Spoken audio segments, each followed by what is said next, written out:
you know, they gave a dildo. I don't mean to laugh. Where they gave my girl ST some stuff to help her loosen the pipes. That was hectic. Hey guys, welcome to my channel. It's Gislaine and I'm back here today with something slightly different. I'm doing a review on one of the series I've been watching on Netflix. So we're gonna chat about it. Spoiler alert, I'm gonna be commenting down on my favorite scenes in the review. So if you haven't watched it, just be warned, or mute me, watch the makeup look, and then watch Unorthodox, and then watch this video again.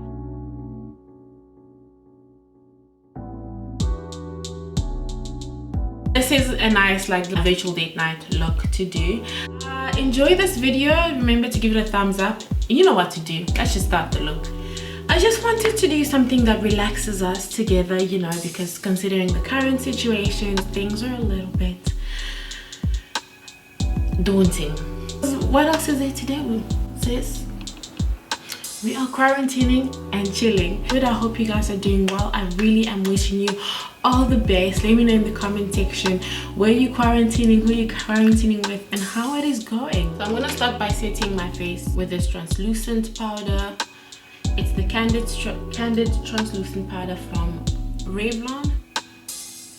So yeah, so we start off with ST, who is the main character in the series, and she's basically not just coming to herself as a young woman, but then she's also having to do all that while still adhering to her religious traditions, which in this case she was really having a hard time with, because the whole thing is like, if you're a woman, basically your value is to have children. They find a husband for her, and she's basically, it's an arranged marriage, and then that's where the whole story really starts like coming together and really going in. But by the way, she is a phenomenal actress. Oh my word, she performed. Like, this girl acted.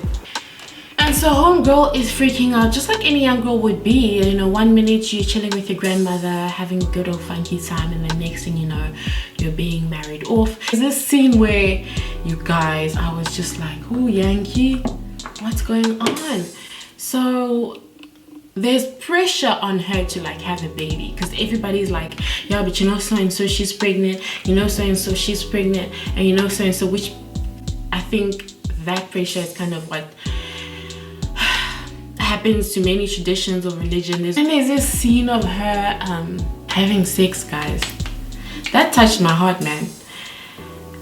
That was like, damn, that was rough, you know. And then she's like, she tells him like, dude, it's so. And then she's like, you know what? She starts to almost like conform and not dwell too much on her feelings.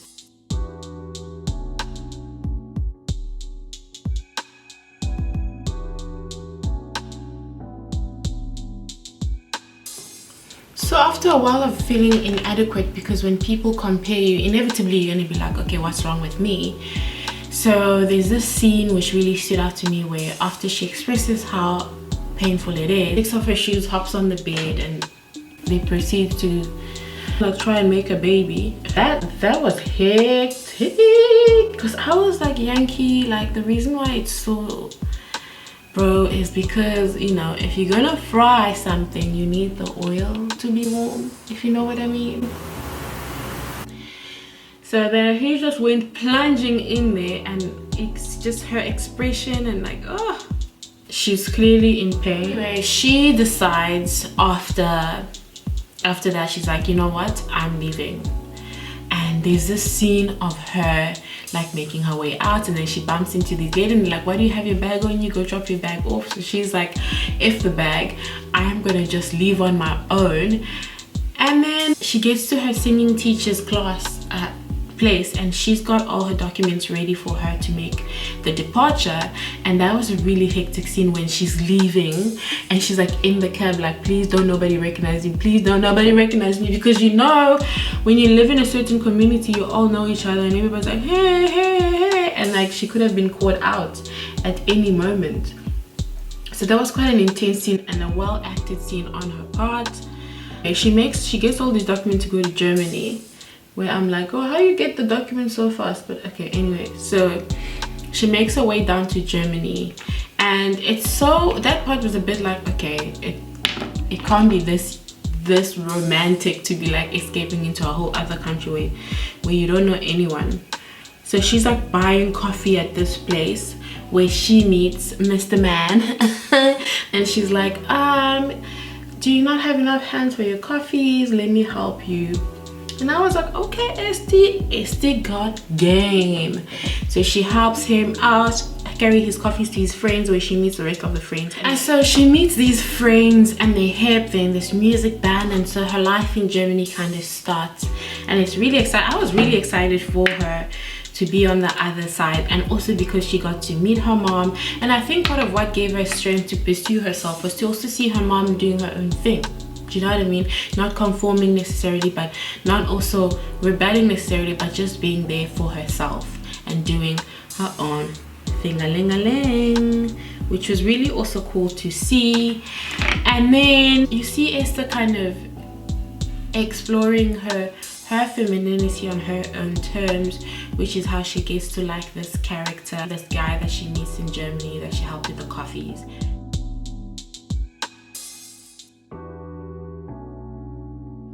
Before I carry on, the other scene that stood out to me was when she lands in Germany and, you know, she was found sleeping in the music theater. The teacher at the music hall takes her out for lunch because she's, you know, you can see the girl needs some food. And then so they go have food, and then she's like, she just stops like eating, and she's like, what's in my sandwich? And he's like, bacon. And she like bolts off, like, because you know she was taught that it would make her sick, obviously religiously, so she bolts off to go and like puke, and nothing happens. And then she comes back to the table. So I think at that point she was like ready to try different things without the fear of it being necessarily that she will, oh, the light is back, let me act fast. At that point I felt like that was when she decided, I'm ready to try different things, I'm ready to see what I can do, and I'm ready to make mistakes. It was very nice to see her come into herself. This movie, which is very well shot cinematically, by the way, it's very enjoyable to watch. So if you're like a cinematic film person, this is also something you definitely enjoy.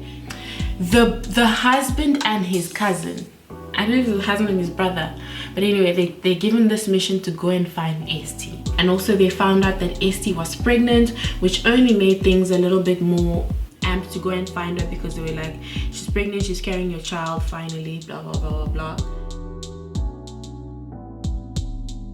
And one of the scenes that stood out to me is when the cousin found Esty first, and he found Esty the one time in the club, obviously watching the friends perform, not necessarily doing anything too hectic.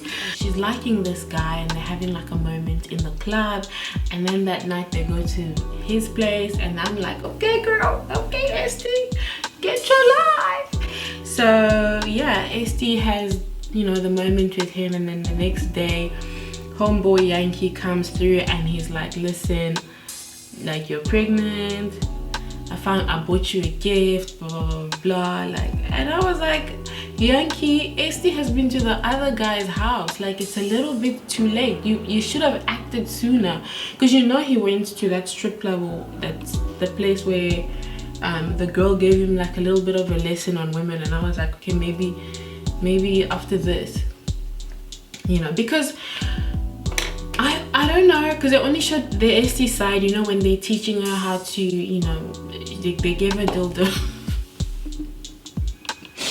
I don't mean to laugh, where they gave my girl Esty some stuff to help her loosen the pipes, and then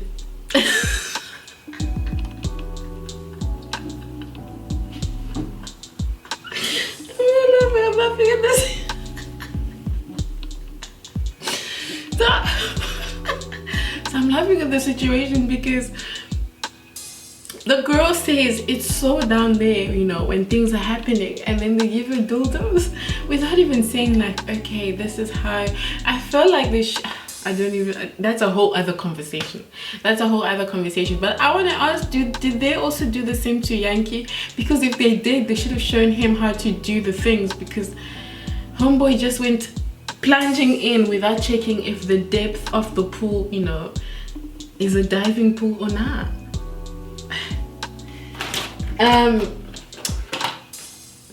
And I think like that's the other thing, like in society I have a problem with. Everybody wants to tell women how to be, but how are they what about the men? Oh, you should wash the dishes, you should do this and that. And it's like they just don't do the same for men. Now you have Yankee out here cutting his curls, and when he was cutting his curls, I was like, Yankee, not the curls, not the curl. And then I just and I was like, oh my god, isn't that like I felt bad for that, because I was like, damn, like those look like they took long to grow. Yankee is also a great actor, and it was in that scene and the scenes before where you realize that even men just do what is culturally has been done before, while the women have to also want to break the norm. The men also need guidance to break the norm. Do you get what I mean? So in that sense, I felt bad for my homeboy Yankee. I was like, Yankee, no. Yankee went and got those scissors and just cut them off. I was like, damn, Yankee, like, oh. It was just also sad because Yankee is a good guy. He's a good guy. He just doesn't need that cousin of his. His cousin needs to sit down. Sit down, cuz. Sit down. He likes to start trouble, that one. And then when A Steve was leaving the hotel after she said like no to going back with Yankee, and then at the Joe's like, you coming back with us? And then she's like, ha, and he falls on the floor. I was like, kick his A, A Steve, kick his A. So I'm almost finished with my virtual dating look. I feel like a nice contoured face for the camera is watching me like.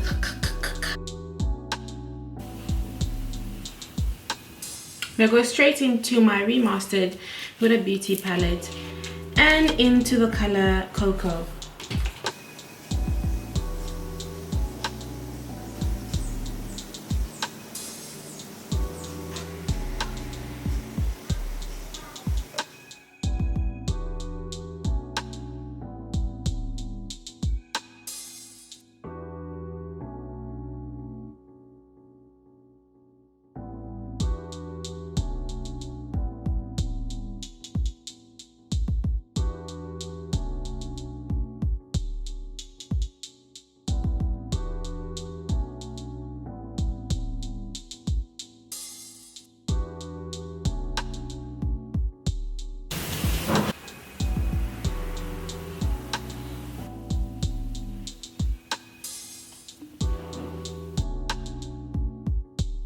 At the end of the series, they kind of show a background behind the scenes, how it was shot, why it was shot, which I'd also recommend you watching. But otherwise, Unorthodox is a great watch.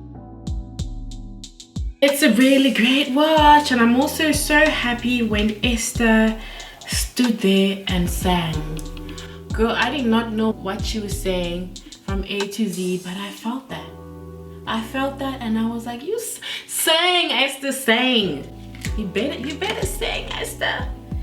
You better give us the vocals, you know. And so she sang, and it was so beautiful. And one of the things that she was saying was that in her religion, women don't perform, you know, which I always thought like, that was quite brave of her. It was just also such a beautiful way of coming to a close on a positive note, because like I love things that end on a positive note, because your girl is emotional.